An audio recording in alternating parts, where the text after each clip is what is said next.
so much of it is done on the front end, building relationships with them, whether it's our sit down meetings, our goal setting meetings, our why meetings, or the passing you by and just bringing them in and have a conversation, or the phone calls at night, or text messages or whatever. It takes a tremendous amount of investment on your part, and sometimes that investment, blows up in your face, and it seems like it doesn't matter, but a lot of times it does, and 90% of the time. What I do probably better than a lot of people is I relentlessly ask questions. I relentlessly look, and that meant I would go to the source for a lot of things. And so when there was when triphased was coming out, I was pounding, all the reading and reaching out to Cal and reaching out to people that were doing the program and how they were implementing it, whether a tier system with Joe or, all these different types of tools and all these different things. I'm constantly going to the source and trying to, when I do that, I build a relationship, and, obviously being in the positions that I've been in, I'm usually able to be a resource back to those people as well. And so when you do that, you constantly. Just before the podcast gets started, I want to say a big thank you to everyone who watches it and supports me on the daily. If you could leave a rating on the podcast, that would help me land people that I would love to talk to. So if you're enjoying the podcast and you like what I'm doing here, make sure to rate it. Yeah, thank you.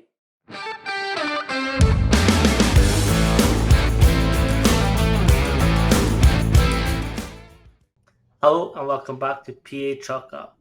Today we've got one of my greatest mentors and someone that's the whole reason this podcast exists. Is he mentioned that I should probably do this and start making my connections and networking, and here we are. Hi Coach Mac, how are we doing? Manny, great to be on your show, man. I'm excited for you.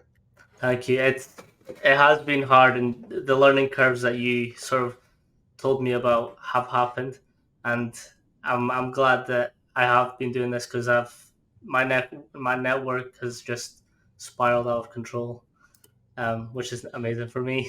Yeah, fantastic. Most people will know you, but if you give them a rundown of who you are and what you do. Yeah, well, I've been doing this a quarter of a century now. 25 years in the business. I've gone back and forth between mostly college football and NFL football. Had a few stops outside of football with some special forces units and working in the private industry with play, where I consulted with teams kind of all around the world. But now I'm currently the head strength coach at the University of Washington and a former mentor of one Manny, podcast extraordinaire, and just living up in Seattle and enjoying life. It has been amazing to sort of see the progress that UW has taken over these past 2 years. How has that felt being so involved with them? Yeah, we got here 2 years ago, and the program was was going through a tough time. We were very fortunate that we had great kids here, and got a chance to jump in right away. And a lot of our strengths, culture and leadership and unity and those types of things were things that the players really embraced, and brought in a couple key pieces, and we've had a lot of success on the field. But I think, as having been here and in a role in our staff works. Our staff puts in the hours, and our players put in the hours, and there's no shortcuts to success, and our guys have paid the price. That's for sure.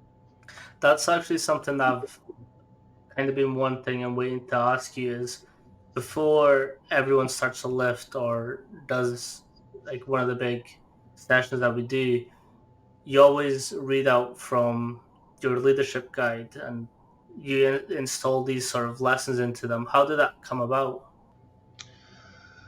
I think, my college football coach was somebody that was really instrumental in my life in terms of just kind of really taking the game past the field and really tapping into the values that the game provides, and those are things that I feel like you have a huge responsibility as a mentor to young men in my situation or young athletes.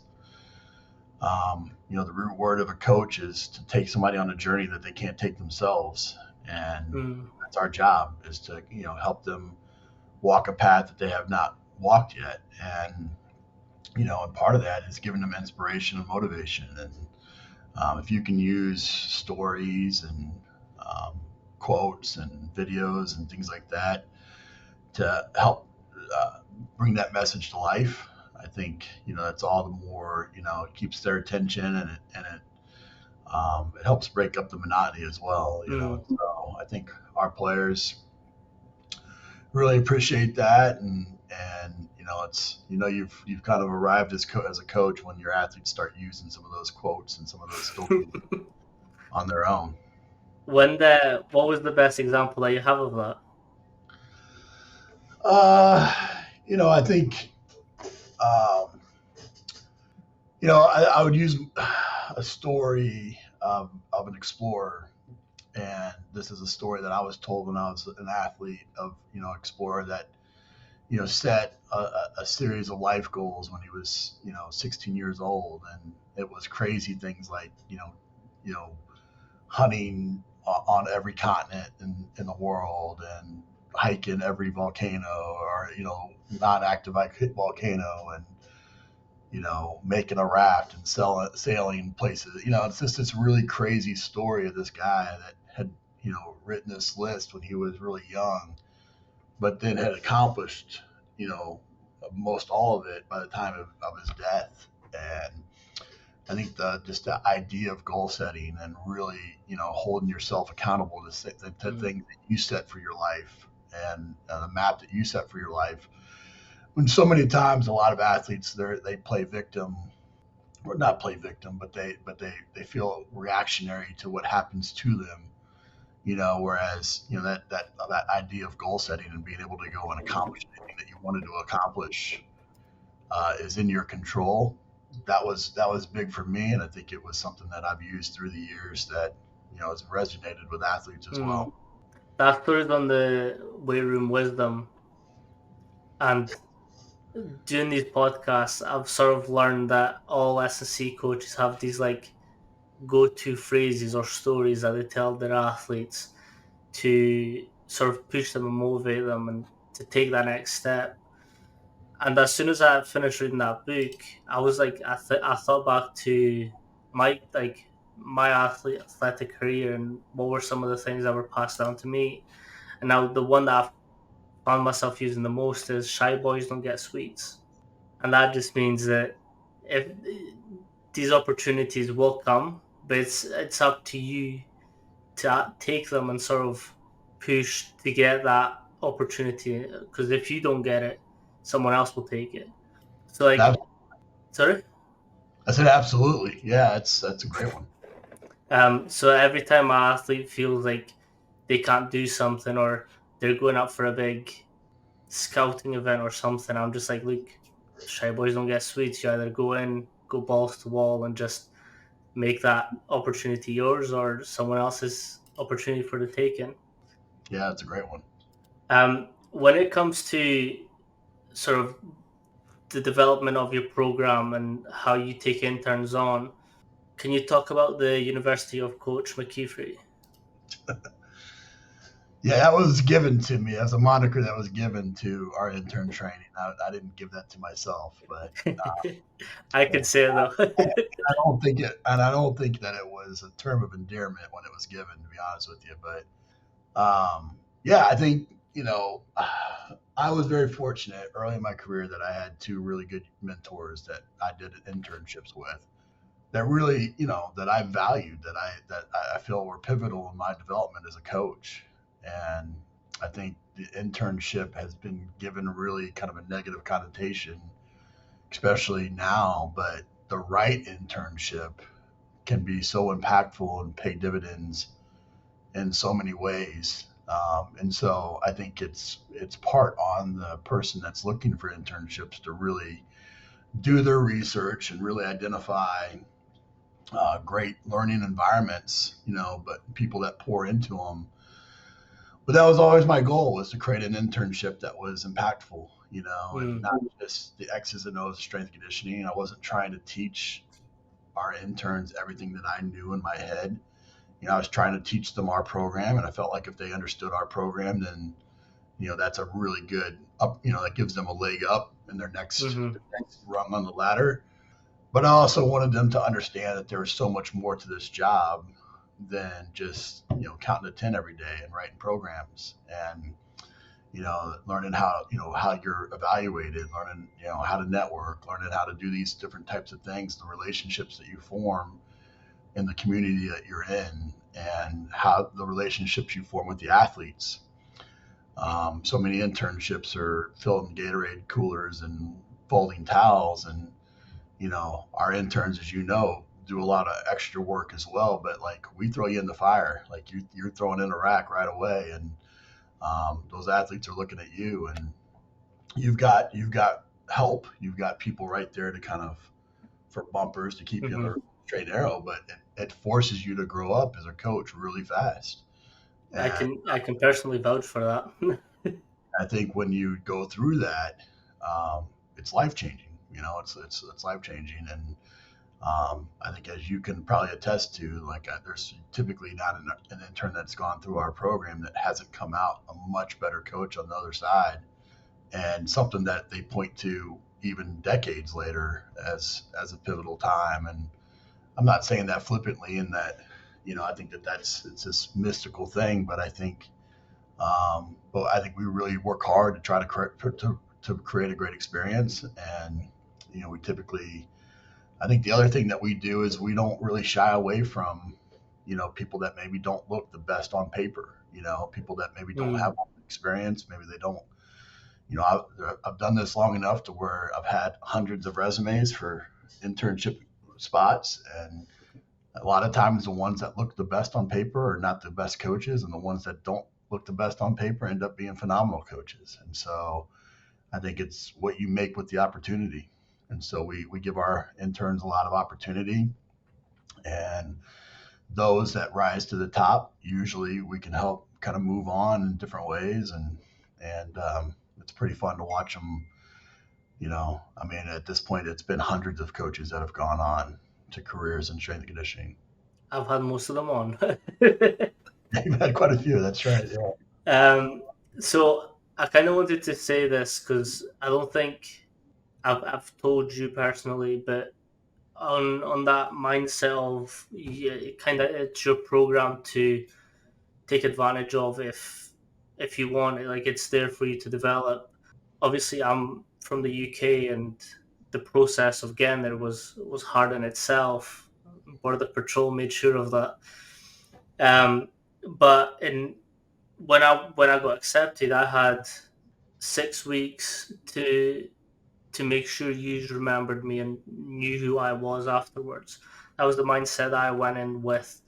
So you gave me all the opportunities. It was then up to me to just show up and show out. And what I'm really thankful for is that you gave me that opportunity to sort of learn and grow from, like, even mistakes that I made. Sometimes the stopwatch, that was not my friend. Sometimes I miscounted, I missed exercises, but I just sort of kept pushing through. And one of the biggest sort of learning curves that I had to take and learn really quick on the fly was, this industry is so fast paced that you're going to get thrown things, and it's up to you to achieve what you want. One of the biggest ones being when I was given the return to play guys. It was Coach Cream that was in charge, but I sort of delivered the sessions. And that came about because during one of the field sessions, Coach Cream had to do, obviously, his role as a sports science guy and do the GPSs and all that stuff. You came up to AJ, who was our lead at that point, and you were like, "We need someone on return to play guys." And AJ was like, "Manny, go. I was like, what? Because we were what, 2 weeks in, I think.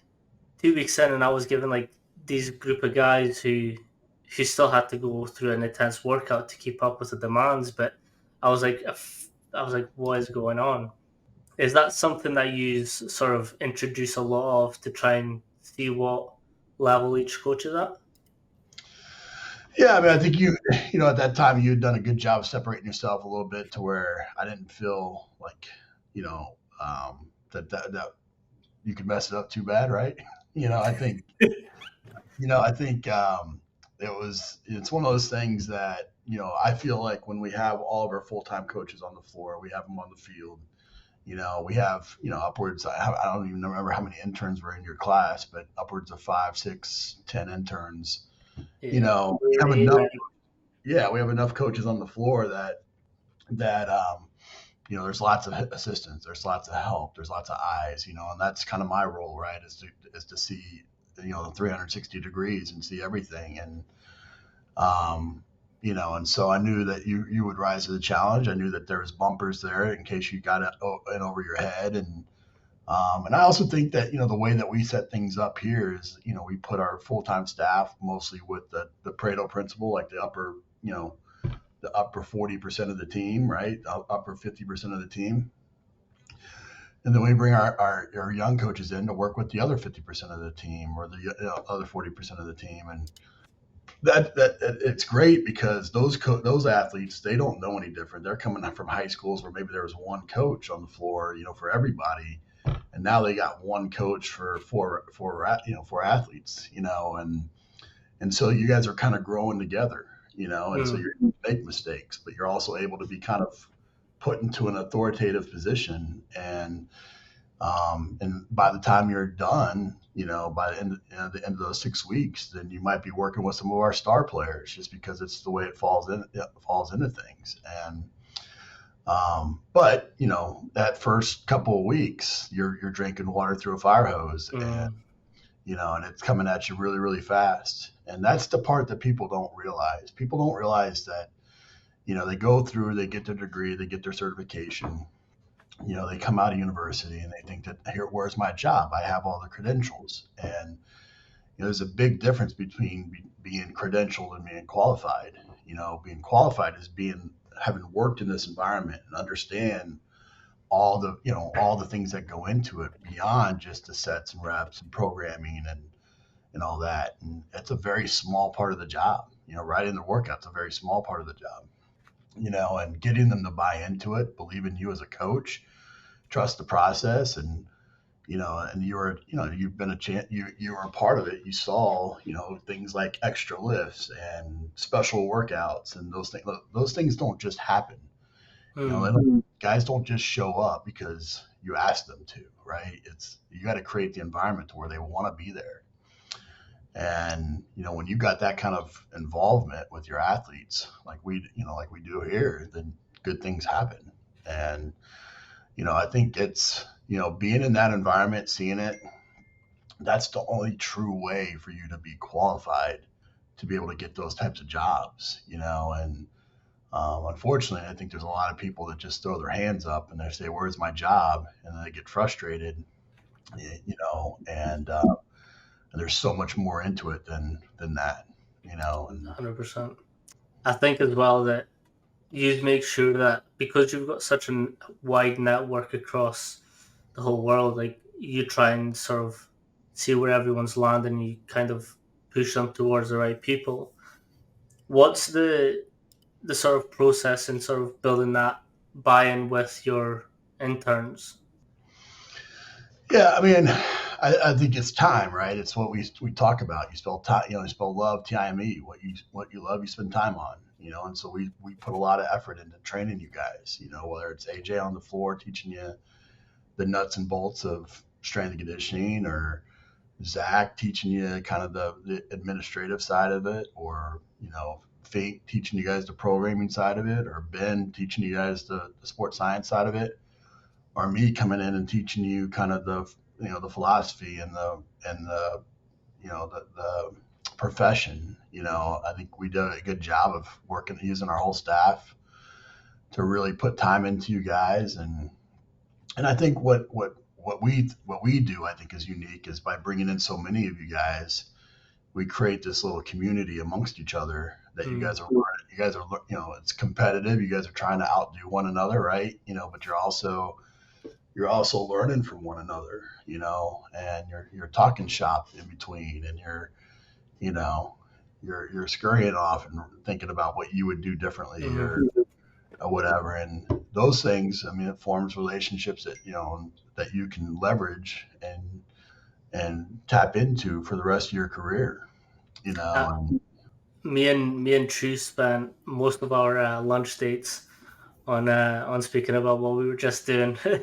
yeah, yeah. I mean, um, it's the way it should be, and that's how you grow as a coach. And I think that's what people fail to realize in some of these internship opportunities, is it's not just, the person at the top. It's all these people that contribute to your development, yeah, that you walked in having a network of maybe just a handful of coaches, and you left having a network of 15, 20 coaches just like that. 100%. I think a lot of that comes from the number of coaches that actually come and visit you for like just shop talk, and they just swing by. And I met some amazing coaches just by them walking in to speak to you. How's that process sort of come about? Yeah, I mean, um, I think it's what you're doing now. I think it's putting yourself out there. I think, between speaking and writing and podcasting and being in the business and being a resource for people, and, all those types of things. I think that all comes, creates a network that people value you. They want to look you up when they're around. And, um, I think that's what I've been very fortunate. The like, I don't have any kind of crazy redeeming quality. Like, I'm not the smartest guy. I'm not the strongest guy. I'm not the fastest guy. I'm not, all those types of things. But what I do probably better than a lot of people is I relentlessly ask questions. I relentlessly look, and that meant I would go to the source for a lot of things. And so when there was when Triphasic was coming out, I was pounding, all the reading and reaching out to Cal and reaching out to people that were doing the program and how they were implementing it, whether, tier system with Joe, or, all these different types of tools and all these different things. Like, I'm constantly going to the source and trying to, when I do that, I build a relationship, and, obviously being in the positions that I've been in, I'm usually able to be a resource back to those people as well. And so, when you do that, and you're constantly you're not afraid to put yourself out there and ask questions, and that may be dumb questions, to somebody that's 10 times smarter than you. I don't care. Like, somebody's gonna, you figure you ask enough questions until people start to ask you the questions, and I think that's, for me, I want to know it. And then, I'm just relentless about it until I completely understand it.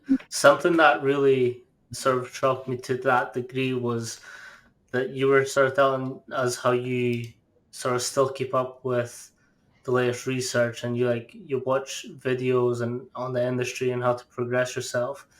Do you ever feel like you'll ever sort of get to that point where you've done enough research? Yeah, I mean, I had one of the guys I worked for early on. He always had this line where he would say that, I don't know everything. I'm just learning how to ask the right questions. And I think that's where I'm at. Like, I'm learning how to ask the right questions now. And um, there's to do this job, especially as a head strength coach, and manage this staff and lead these different areas like sports science and sports nutrition and, all the different programming and all that. Like, you have to constantly be sharpening the sword. You have to constantly be challenging yourself to grow. And, if not, then I don't think people will respect you. And so for me, that's a lot of work because I've got a family, I've got kids, I've got a big, more than a full-time job, that probably more than two full-time jobs. Um, so, most nights I'm falling asleep to some YouTube video, listening to something, about strength and conditioning. And, um, but again, like, my challenge is, this is what I always tell our staff, like, at 48 years old, like if I know computers better than you do, then there's something wrong, right? If I know technology better than you do, Manny, then there's a problem, because I grew up remembering when they put a computer lab into college, let alone having a phone in my hand since I was born, and so like there's a little bit of pride in it for me where I want to know more than everybody else, but then there's the trying to stay up with everybody and make sure that that I can contribute to those conversations, and just know that, to be an expert in speed and balance and power and coordination and kinesthetic awareness and skill acquisition and group dynamics and all these different things, like those all could be degrees in and of themselves. Yeah. You also do a really good job of sort of hiring the right people for the right roles as well. Because like obviously Coach Fink, he's programming, like the amount of times that I just like asked a simple question and he gave me like this detailed list of why he's doing that, or Coach AJ with the Olympic weightlifting and just S&C meathead. Like me and him just connected on being all about the weights. Cream, he's sports science, Cook, Excel genius. Hmm. How do you go through these processes of ensuring that you're hiring the right person for the right role? Yeah, I mean, I'm fortunate here that that I was able to hire people that I'd worked with previously. So I knew their character, I knew their skill sets, I knew what they brought to the table. What I had to learn in my journey was that I felt like I was a pretty good strength coach. So early on, I hired a bunch of people that were just like me, and that's a recipe for disaster. I needed to hire people that were not like me, that their strengths were my weaknesses and my strengths were their weaknesses. And so when I did that, I used a Gary Smiley personality profile. It's you're either a lion, an otter, a beaver, a retriever. I think I had you guys take that test, and that helps me to kind of know, like, if I need an otter, I need somebody that's playful, that can bring energy when there is none, like AJ. Like, I need somebody that can bring that kind of juice to the room, you know. But like, he's maybe not the guy that I want doing the discipline, I need somebody that's very meticulous, like Zach, that's gonna think about everything, every little thing that I'm not thinking of. Where I'm just like, hey, look, I want this whole weight room moved outside really fast. I'm Mm. not thinking about all the different things that have to go into that, you know. And so I need somebody that can kind of balance me out like that, because you know me well enough to know that I can do something like that, you know. And so I think just knowing what your strengths and your weaknesses are and hiring for your weaknesses. When you're the leader, you get to do that. When you're the assistant, then you have to work on all your weaknesses, and try to make them strengths, and because you might need to be, even though you might be an introverted guy, you might need to be the guy that can bring energy to the room in the role that you're in, you Yeah, know. And I think that's part of being a good employee too, is knowing what when you're looking at these jobs, you want to be looking for what do they need beyond the X's and O's, and and if can you bring that to the table or not? Is it a recipe for you to have success? yeah, Um, and I think that's a big part of it too. no, 100%. And when it comes to sort of your interns, because you obviously have the exit interviews, what is it that you sort of look throughout their experience with you, and how do you advise them going forward from that? Yeah, I mean, I think I've done this long enough to kind of know people's strengths. Like what where their strengths might work in their favor.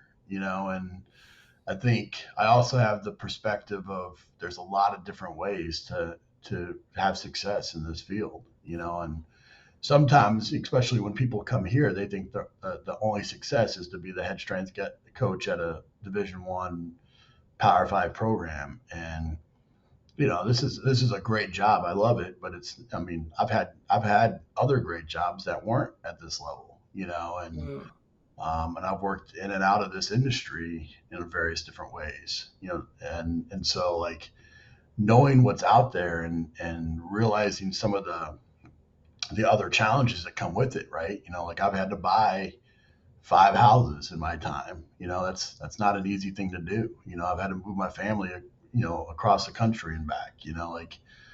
Um, those are not easy things to do, but you're not thinking of those when you're 19, 20, 21, 22 years old, and Mm. will be at 32 or 42, and so so starting to kind of get an idea of what they value, and then starting to kind of help them navigate the profession and the different roles within the profession that might lead to them having success. I think it's part of my responsibility as a mentor to kind of, to help point them in the right direction, and I've definitely had people that have disagreed with me, and proved me wrong, and that's fantastic. That's, I mean, again, Mm. that's, but that's, some of that is, maybe driven by the fact that you wanted to prove somebody wrong, and so like, um, I think it's a responsibility that I don't take lightly, having that type of role.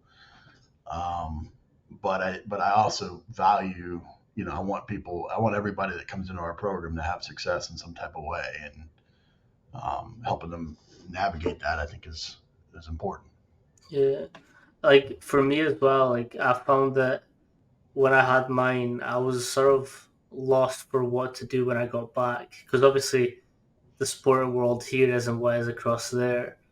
So to me, I was just like, I've got to do something to stand out a little bit differently to most. Is that something that you kept in mind when doing my interview? Yeah, I mean, I think the, my background, having been NFL Europe and then adopting kids from the Ukraine, and then working and with teams all around the world and speaking internationally, like it gave me a perspective for strength and conditioning on a global level, and seeing it different ways. And I think, if you're a young strength coach and you're not thinking strength and conditioning through a global lens, I think you're missing the boat, because there's so much opportunity around the world, that could be happening.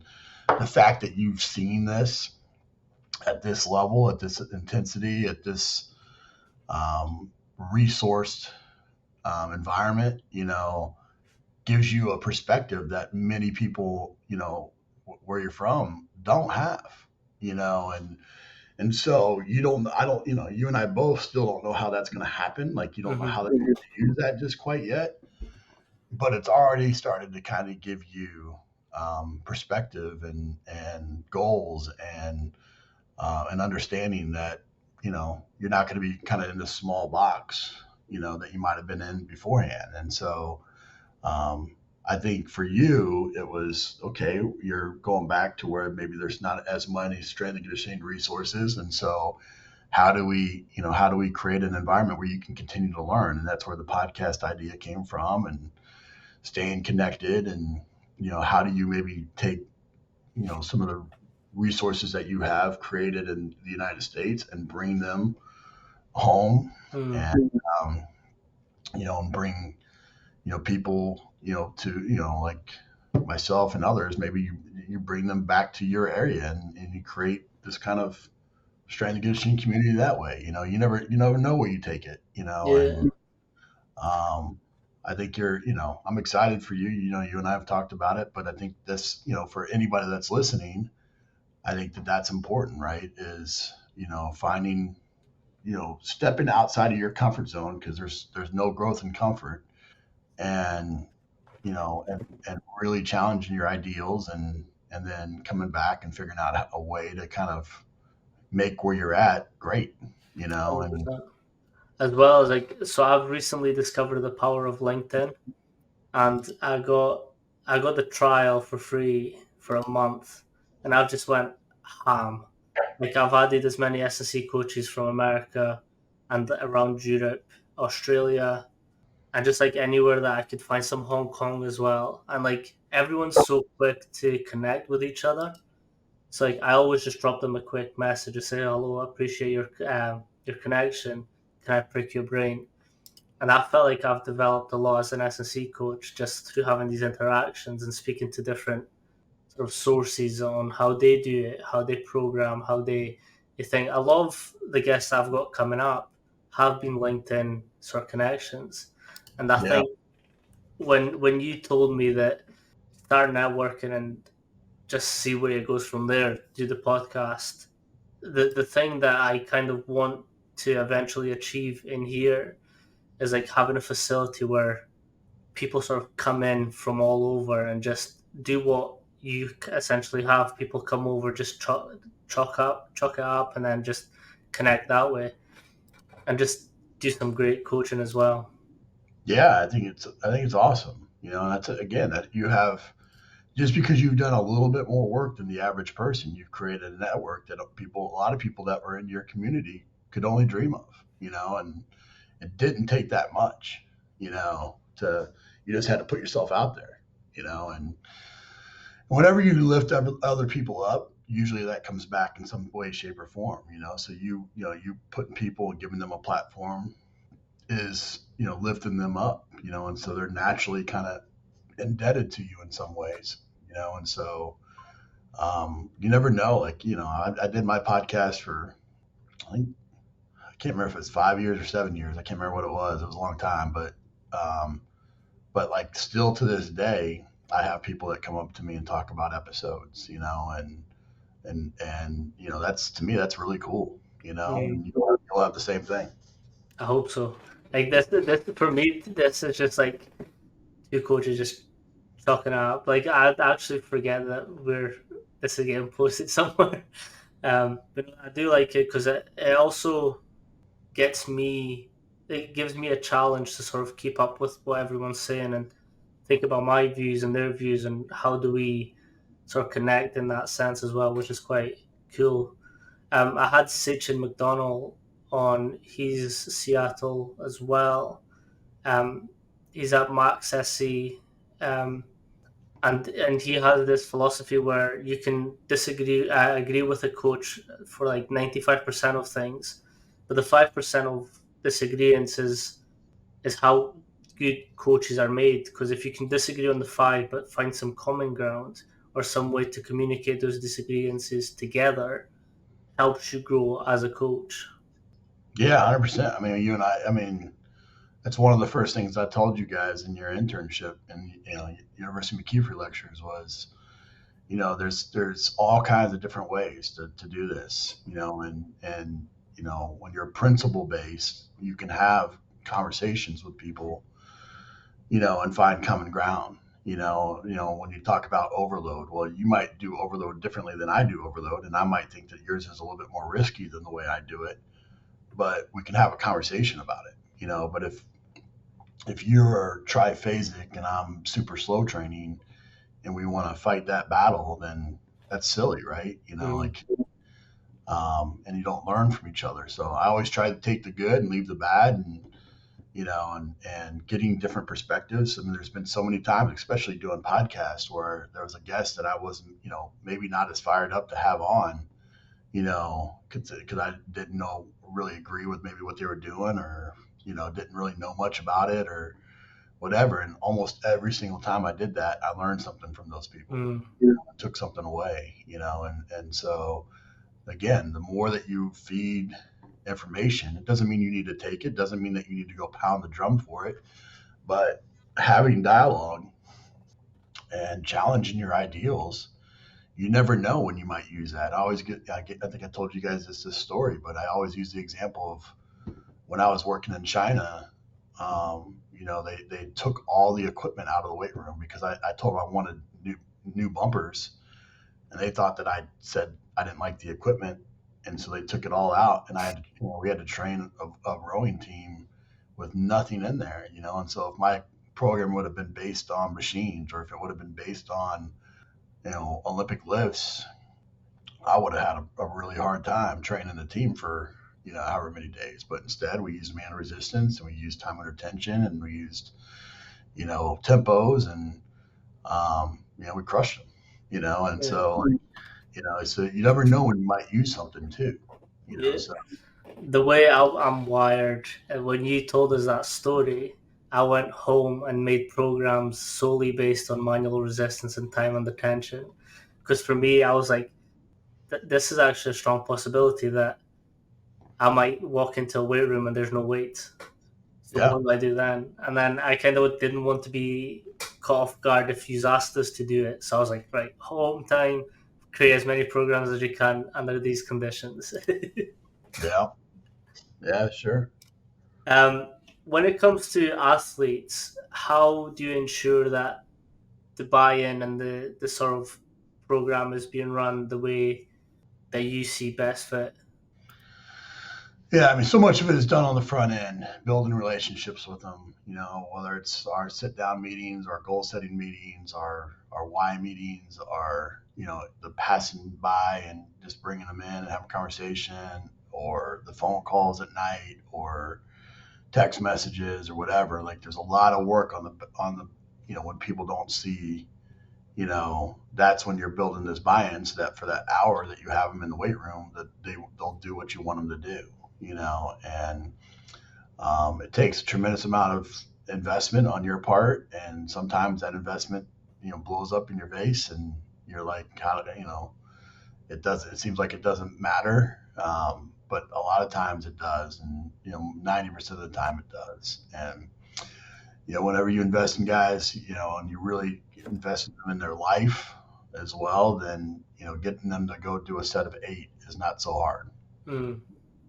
When it comes to the sort of recruitment phase, I know that a lot of the players go into your office and you have a meeting with them and their family members. What is it that sort of gets discussed? And I kind of have a backup question on this. Yeah, I mean, mostly it's kind of laying out. I tell them a little bit about myself. I tell them about our program. I kind of help, give them information to ask questions on how our program is different than other programs, and then I lay out, what their goals are and how they're evaluated compared to the NFL players and things along those lines, and how we would go about developing them towards that. Because that's most people's goals that are coming to us, and and again, I mean, there's I've been doing this a long time. I could probably look at somebody and tell them whether or not they're going to be in the NFL or not, but I've always felt like I want to be a dream builder. I don't want to be a Mm. dream killer, and so lifting them up and defining what is good and helping them try to reach that. That's my job. It's up to them to see if they can overcome maybe some of the genetic flaws or some of the whatever that might be holding them back. But I've been doing this also long enough to know that there's a lot of guys that maybe don't check every box on paper, but they end up being phenomenal players. Mm. When it comes to sort of you then motivating your athletes to push beyond their limits, is that those goals that you set during those meetings something that you use to push them and motivate them? Yeah, I mean, it definitely helps the analytical part of it, right? If you're, 225 averages 25 reps and they're at 15 reps, then obviously, them gaining reps toward that is, it's going to be front and center. But more importantly, it's about, the things that that they've sacrificed, or what they've done outside of here to try to accomplish that goal, or who they might be letting down if they don't hit Mm. that goal. And those are the types of buttons that I'm trying to push, because if it's just, if it's just something that's kind of way out there, that's not always going to get it done. But if I'm tapping into some of those things, those emotions, people can do crazy things when they're emotionally driven. See, this question came about because of the Parker twins. Um, they were in my freshman rack, and we were doing the 225 test, and you kind of go in their face, not in their face, but like in their space, and you were like, you set those goals during our meeting. I need to see them now, and that Yeah. just gives them an extra couple reps. Like, Yeah. to me, I was like, that's when I discovered the importance of having the player meetings before they join the program, and then keeping them accountable for what they said.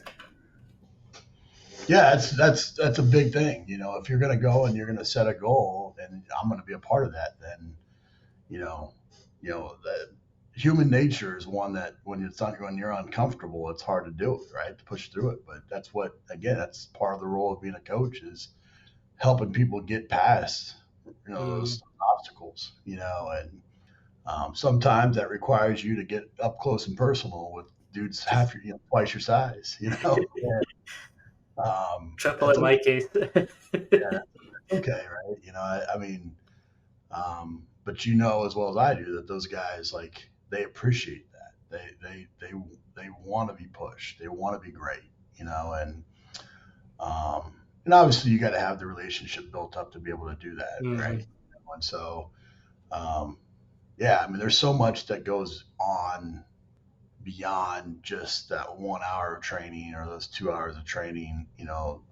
For your program to be effective. And if you're a very transactional coach where it's only the time that they're on the floor and that's all that matters, then, you know, definitely this is not the level for you. And I would argue that this isn't the profession for you. Hmm. You know, That's a good point, because I previously, like, off air, we were talking about conscious coaching, and I really learned the value of that book when I went to UW, and I saw the different personalities that there was in that weight room itself, and then it got me to think, right, Coach Bartholomew said this is how we need to treat this guy, this is how we need to treat that guy. Um, is that something that you're constantly sort of looking at in your athletes? yeah, Brett's a close friend and, did a phenomenal, put out a phenomenal resource there. And, I think using his archetypes and, other group dynamics, and things along those lines, I think, Um, that's anytime you lead 120 people, and doing anything, like you have to be able to tap in and be able to motivate various different types of personalities and people and cultures and all those types of things. And so, learning about them, learning about their home, learning about their culture, learning about what makes them tick, those are all things that you can tap into. And then finding ways to get them to motivate each other, Mm, and create, accountability with competitions and those types of things. That's then you also have to put in the fun. Like I remember a Manny getting all dressed up for red, white, and boom. my fairy wings. So like I think you gotta be able to tap into all the human emotions. You got to be able to get people to to go beyond just what they're currently feeling. And you do that by keeping their goals in front of them. You keep that by keeping their role within the team in front of them. You keep that Mm, what they're sacrificing to be here in front of them. And when you do that, typically again getting them to count to 10 is not too hard. 100%. I solely put me building a relationship with Asa on that book, because Asa, he's a phenomenal freak athlete, but he's quite reserved when he's in the weight room. He like keeps to himself. He does more than what is asked of him all the time. But a situation happened where him and another athlete were sort of disagreeing with each other, and I started going, but in between I was like, "Right, guys, like we're a team, like let's focus on what's happening right now." And afterwards I went to him because I kind of knew his archetype, and I went, "Appreciate for how you handled that situation on the field, like appreciate, because that could have, although we're teammates, that could have ended a different way." And he's like, "Nah, we're friends, like it's easier." I was like, "I know, but like I just appreciate how everything was handled." Yeah. At the end of that session, he was walking out and I was by your office and I saw him look at me. Then he turned back, came and shook my hand and said, "Appreciate you for today, coach." And like that to me was like, not only did he call me coach, which I was surprised about, but he went out of his way to sort of, Circle back. Yeah. yeah, like, It's cool. It's cool when you have those moments, and that's, I mean, obviously you taking the time to recognize what he was going through and, give him an ear. Sometimes that's all it takes, right? But yeah, I mean, when you work as hard as we work and there's as much emotion as there is, like it's going to get tense, and that's the thing. Like, this environment, this is why I say, like, unless you've been in this environment, like, don't say you want to be a college football strength and conditioning coach and have never worked in that environment. Um, don't tell me that you've been in a high school environment or you've been even in a pro environment. It's completely different, mhm, just because of the group dynamics. And um, you know, being a leader of that takes an awful lot of investment.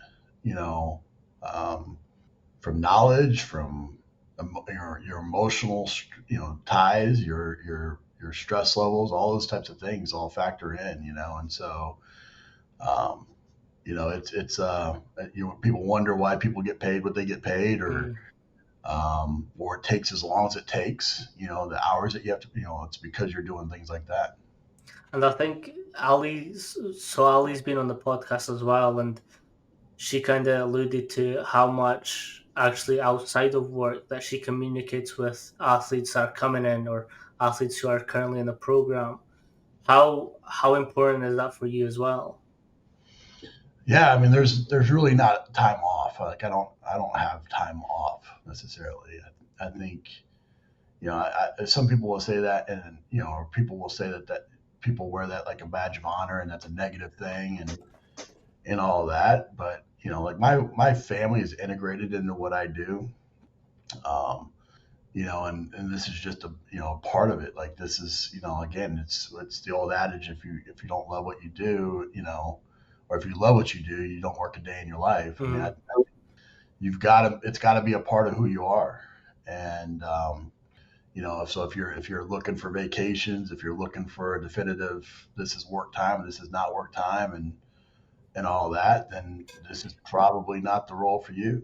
And there's nothing wrong with that. There's plenty of jobs out there where you can do that and still be a great strength coach. mm, you know but this particular job, being at this level where you have such a role in their development as people as well as athletes, it takes a lot of time where outside of work that you're putting time into. And again, I wouldn't have it any other way. Like, if somebody is, I've literally dragged kids out of drug houses, because they were in bad situations, and I'm glad they called me. I'm mm, glad that when they've been at their lowest points, that they've felt like they could call me. And I'm glad when they've been at their highest points that they wanted to reach out and share that with me. And so, um, that responsibility, that opportunity to be involved in people's lives like that is, to me, that's more, it's more about the money than that, right? mm.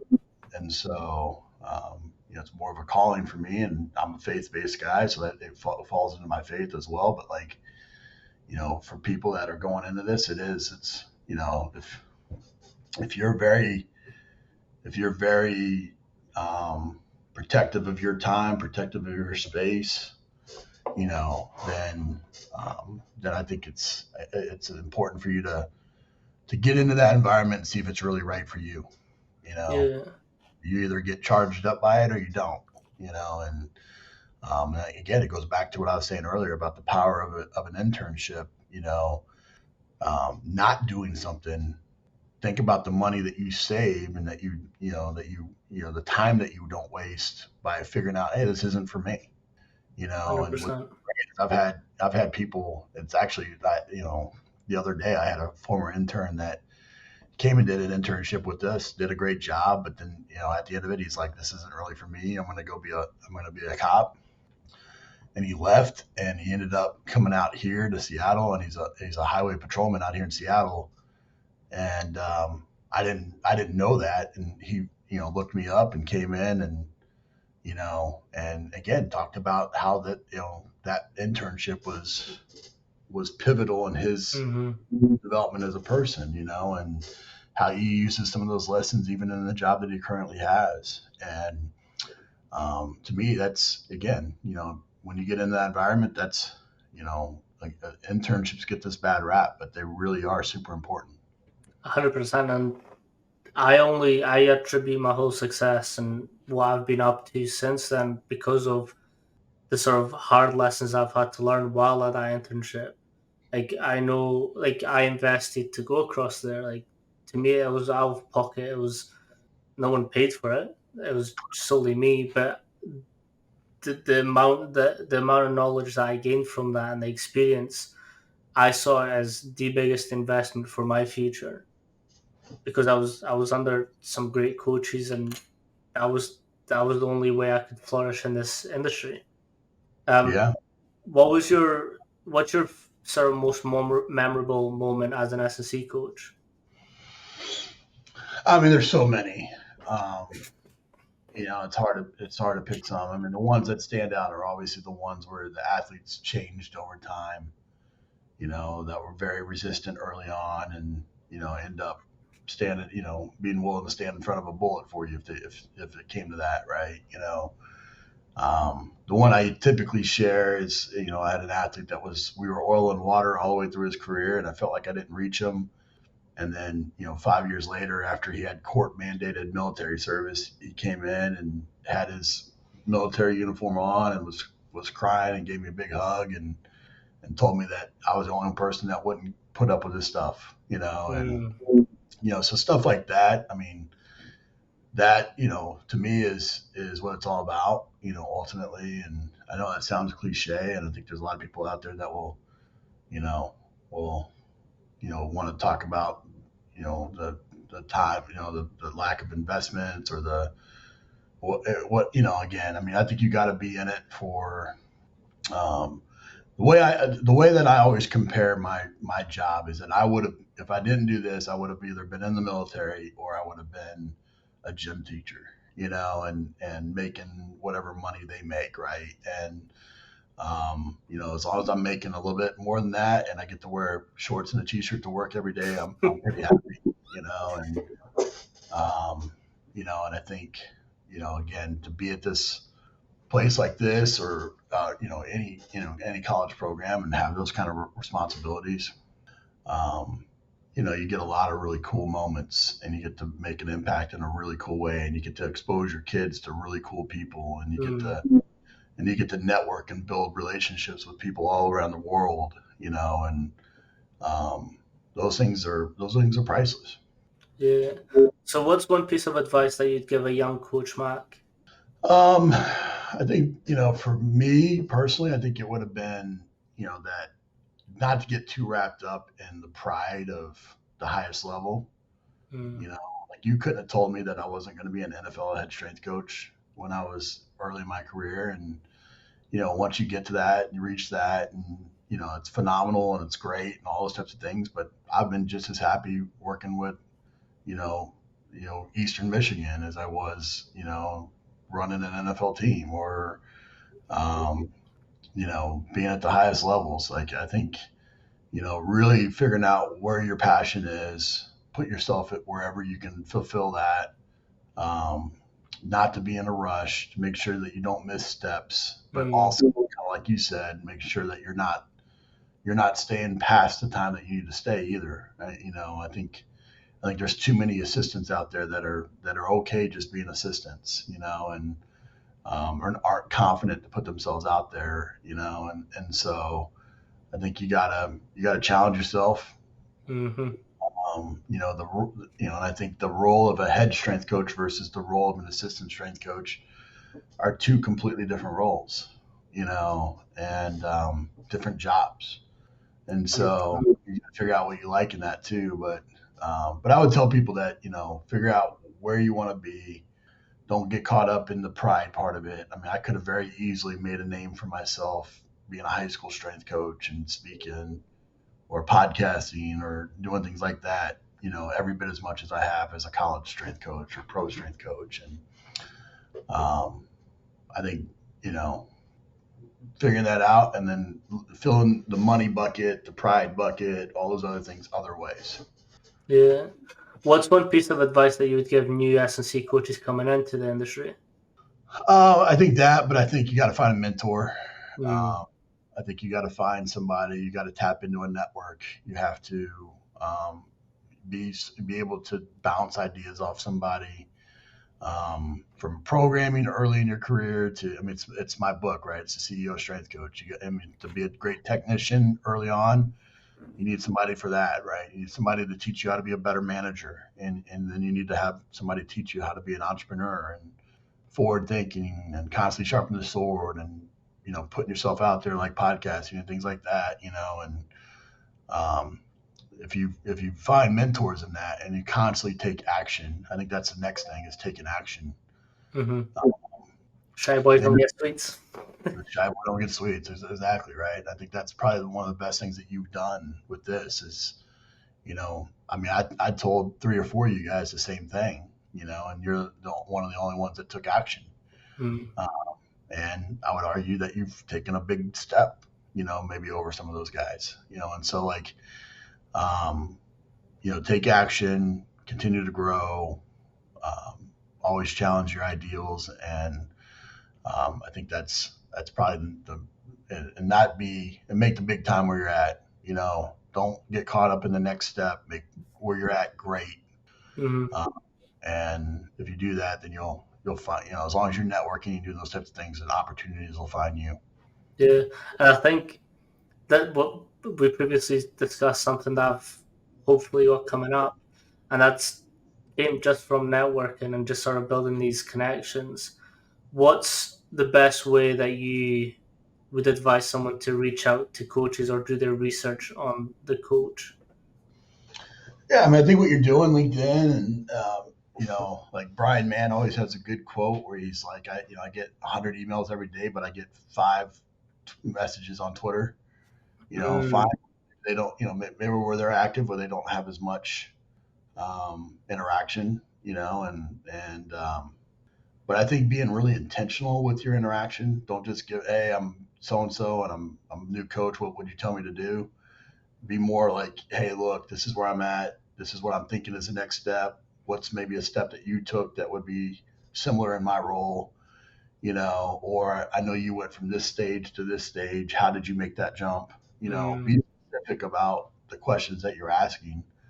Um, and I think when you do that, people want to help. I mean, there's nobody that's in this business that's done it by themselves. And so I think being willing to put yourself out there and then asking intelligent questions, I think you're always going to get a response. And if you don't, I think part of the reason why I'm the way that I am is because there was definitely people that did not respond, mm. you know, and I felt to me it was if I was given an opportunity to have a platform like that, I was going to make sure that I responded. 100%. I've found that as well, but I'm the exact same as you. Like anytime that someone reaches out to me or asks me a question, I'm straight away replying to them because I know how it feels not to get a reply. um, with your the CEO strength coach, I don't think I've told you this story, but when I got the internship to UW, I had previously read your book, and I didn't realize that I was partnered with the author of CEO Strength Coach, until after our meeting, like our initial meeting, and it wasn't then that I matched the two names together. I was like, Coach Mac. Oh shit! I've got the same guy, and that to me, I was just like, damn, like that's pretty wild. That's funny. I didn't know. No, that's funny. No, it was pretty funny because like I had read it going back and forward to uni because I had some traveling, so I just put the book on audio and I'll drive down, listen to it, make notes, and then I'll write them down.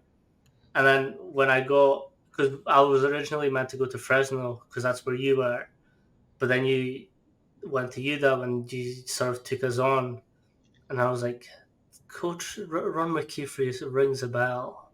Why does that ring a bell? But like I just went about it, and Yeah. then our original meeting with Andrew happened, and I was like, Ron McKeefery.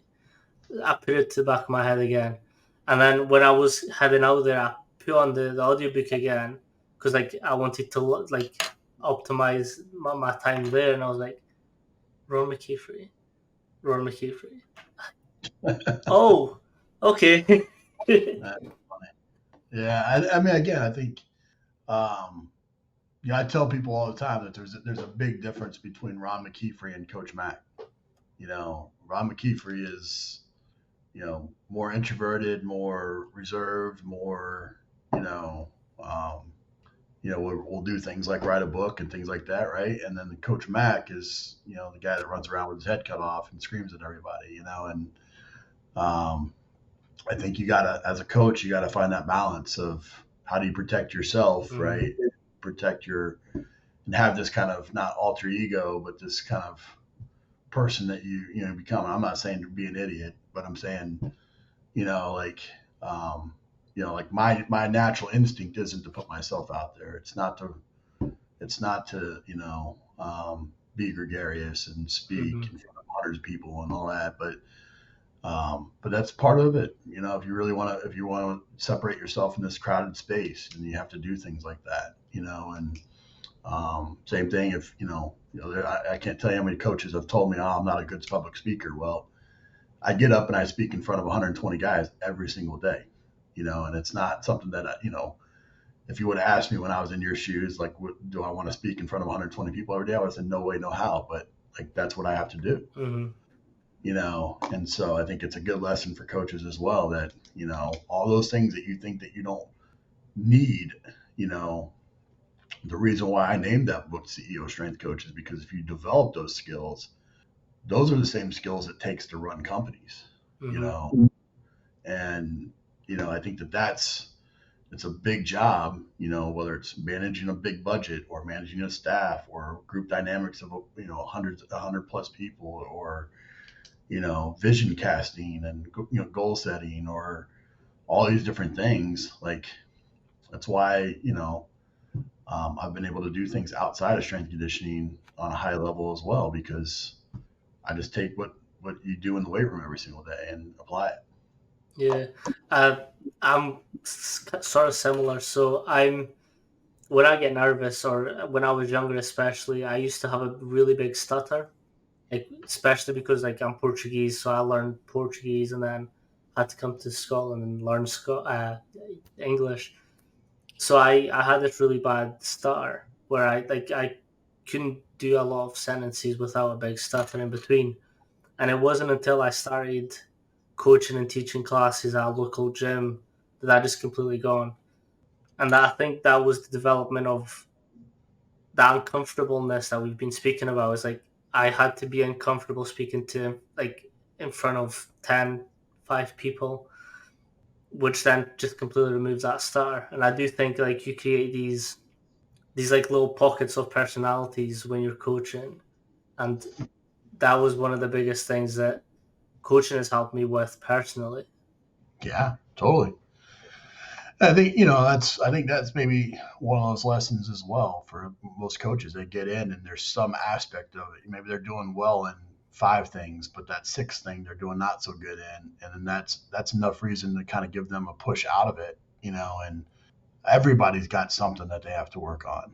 Everybody does, Mm-hmm. and that's the thing about strength and conditioning is nobody, like I didn't take classes on leadership. I didn't take classes on budgeting and finance. I didn't take classes on group dynamics and those types of things. And so you have to learn. You have to challenge. You have to constantly be learning things outside of just strength and conditioning. And so when I'm watching those videos, half of them are strength and conditioning videos. Half of them are, you know, time management and Mm-hmm. leadership and all these other things that might make my job better or easier. And um, definitely groups, public speaking is one of those.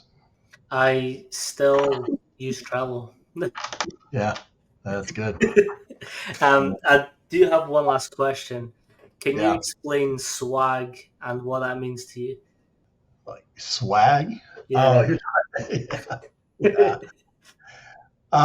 Yeah. So where he's going with this is when we're writing our workout cards for the very first workout. We obviously periodize out some of the testable lifts and things like that, but the other lifts, it's just a guess. And so to make it sound official, I call it a swag, with a scientific wild ass guess, Yes, sir. and they always get a kick out of it. So yeah, that's what swag means. No, when I heard, I was like, "This is genius." Because some of the accessory work and the padding work is most oftentimes like we'll just throw spaghetti at the wall, see if it sticks. Yeah, yeah. But I mean, again, you've done this long enough. You're in this environment. You're around the athletes enough. You kind of get a pretty good idea of what it should be, and I think there's all kinds of things with forced reps and tempo and all that you can make almost anything work. Hmm. And so yeah, it's a scientific wild ass guess, Manny. I love it. Um, what is Pac-10 looking? Pac-10, Big Ten looking like for you guys? Yeah, I mean, we're excited about it. We're trying to finish things out here, right, with doing this the right way and try to win national championship for the Pac-12, the last one, and see if we can't pull that off first. But I think it's going to give us a big platform that we can go into, and um, you know, I'm excited for it. Hopefully, we continue the success that we've been on. It has been amazing to watch, and we sort of spoke when before the podcast that obviously I don't get the live view of the game, but I still get excited watching the games and how you guys are doing. And like on the highlight reels, you can always tell which coach is which just by like their mannerisms and the way that pick athletes up. I can always tell when AJ's picking an athlete up or you're picking an athlete up. Yeah, that's true. That's funny. Yeah, I'm like, that's Coach Mac. yeah, yeah. It's yeah. I think people that are listening. I mean, whether or not you're just like Manny said, if you're ever passing through Seattle, we're an open book. We don't hide anything. I think people, this is not, the the the genius isn't in the X's and O's. The genius is in how it's ran. And the all the things that go into it. And so coming in and seeing it and knowing that there's an ebb and flow throughout the year Mhm. too, I think is important. But you're always welcome. And then people that are interested in internships, we actively try to bring people from around the world because I think it's good for them. I think it's good for us. And I think it's really good for our athletes to Mhm. see different cultures and different people. And I mean, you probably had as many people ask you about Scotland as you were asking about Seattle when you were here. 100%. Cam asked me what some Scottish things were, and I told him what the Glasgow Kiss was, which it sounds better than what it is. So a Glasgow Kiss is like you grab someone's head and you stick it in them. And anytime that I see Cam on the field now, and like he poses for a photo op, I'm like, that better be heading into a Glasgow Kiss, and he just like starts giggling in the comments. That's funny. Yeah, so I think it's cool. Like, the fact that you guys are still communicating, I think that proves the point of just how cool of an experience it is, and how for you to develop a relationship with an athlete, maintain that's awesome, and for you to be able to root for him and see him play, and um, that's every young coach should experience that. 100%. And like, I will never forget the first time that I got called coach or I appreciate you, coach. Like that. So in the UK, we don't get called coaches as much. Like some athletes might, but you don't really get there's not really that culture of getting called a coach. So like experiencing that for the first time, that to me was like okay, this is a bit bigger than what I thought.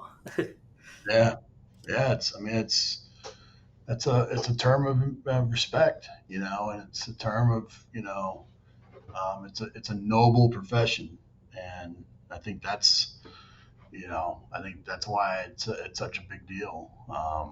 But it's such a big responsibility. 100%. And I think that's why, like, anytime that you do post those internships out, I always make sure to say, if you're ever looking to get into that space, contact me and I'll do my best to help you out through these processes. Because I know the process I went through and its pros and cons, but if someone can do it better, then I'm more than happy to share that. Sure. Yeah, no, that's awesome, man. I appreciate that. Now, honestly, the program changed my coaching perspective. So for someone else from this side of the pond to get that similar experience, I think that to me would bring the industry up essentially. Yeah, that's what we're trying to do, right? We're trying to give a great experience and make the profession better a little bit, one coach at a time. And to me, again, I think it makes us grow. Being able to learn from other people's cultures as well. And you made your mark, Manny. You made your mark here, man. I do appreciate that. That was my goal with the 6 weeks, was to at least make sure that you remembered who I was. Absolutely. Yeah, absolutely. No, I appreciate you so much for coming on today. I know you're a busy guy and you've took an hour and a bit off to speak to me, so I do appreciate that a lot. No, absolutely, man. Appreciate you having me on, and I know how much goes into these things. So really, really proud of you for putting your effort into this and contributing to the body of work out there. And people, again, we're still in the first 100 years of strength and conditioning. So being able to document it with things like this, I think is super important. Mm-hmm. And so I appreciate what you're doing. That's a new perspective that I did not think about. I appreciate the kind words though. Like, you having the confidence in me to do this and sort of go my own path has really shaped who I am as a coach. So I do appreciate that a lot as well. Cool, man. Perfect. Peace. Thanks, Manny.